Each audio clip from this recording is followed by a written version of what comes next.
Hello friends, I'm JNG. This is our channel JN Social. Today our topic is One Nation, One Ration Card.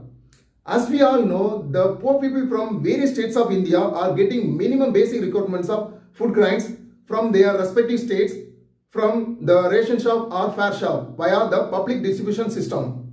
So their basic requirements of food grains and also nutritional abilities are ensured. But the problem here is these poor people, for looking livelihood opportunities, they may come from North India. For instance, they may come from Uttar Pradesh, Bihar, Jharkhand and West Bengal to the South Indian states such as Karnataka, Tamil Nadu, Kerala and Maharashtra. In order to work in these states, they need to stay more than months, some occasions more than years. So the food security ensured to them through the PDS system, not accessible to them. So if you have the system where these people can access the basic food grains that is ensured in the PDS system from nearby fair shop or ration shop, that will be great, right? That is the reason the government is bringing the scheme is called One Nation, One Ration Card. Here the poor people can buy the ration items from nearby ration shop irrespective of where they are working. Their basic food security as well as nutritional security will be ensured. The one more added advantage here is when the people are migrating for different states for working, so there is a chance of these people working in many years in other states getting ration card in that state as well. So the duplication of ration card will be avoided. Recently, the state of Punjab has joined as the 13 states in the One Nation, One Ration Card reform system. The PDS system, which provide the basic food and non-food item at very cheap price to the poor people, it was started during the time of Second World War. Because during the time of Second World War, the British colonized India, so the economy of us mostly used for the war purposes. So the poor section of our society faced acute shortage of food grains. Before 1960s, the food grains were imported from other countries to India to distribute in the public distribution system. After 1947, that is independence, India started to invest more on our agriculture reform, so the Green Revolution was introduced. So we get self-reliance on food security. Later, we also exported food grains to the other countries. In 1960s, the PDS system has enhanced to many states. And also, India has formed Food Corporation of India and the Commission of Agriculture Price and Cost to procure the food grains directly from the farmers and store in the godowns of Food Corporation of India. In 1970s, the PDS system has universalized, so it is introduced in all states of India. On June 1977, the public distribution system changed to targeted public distribution system. So more attention was given to the poor people. So the houses were segregated into houses below poverty line and houses above poverty line.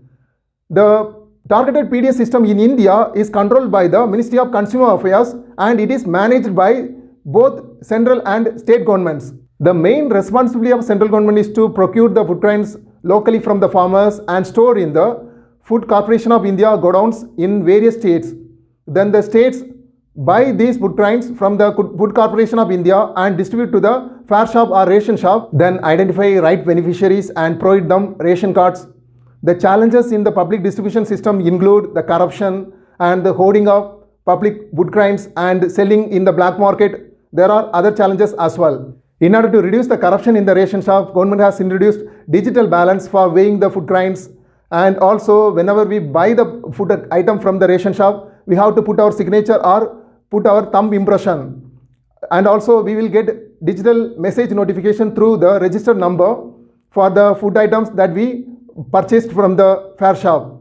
Even then, the corruption or the low weighing of food items openly exists in the fair shop. After exhausting long argument with the fair shop related incident, people came to the conclusion or otherwise people started to tolerate the corruption in the fair shop. As of now, different states have different ration cards and also the price of food grains provided in the fair shop also vary from state to state. So now the government is standardizing the ration card.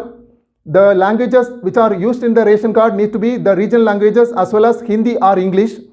And also the 10-digit number have been introduced in the ration cards. The first 2 digits represent the state of the ration card, then followed by 2 digits represent the ration card, then followed by the next 2 digits represent the members of the family of ration card which holding this ration card. So similar way the 10 digits are described.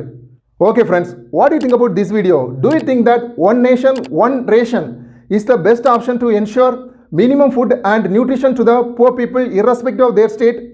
Then what about one nation, one pension in the army? Then the government is also focusing on one nation, one election. Then in recent, very soon we may face like situation, one nation, one registration, that is for property registration and vehicle registration. So this kind of move, what it's reflect actually? Won't it affect the federal autonomy of the states? In India, as we have federal democracy set up, the state rights are already separated from the center's right. But now the center's rights are enhanced on the expense of states' rights. For instance, one nation, one tax system, that is GST. Give your opinion in our comment section. We shall meet again in our next discussion.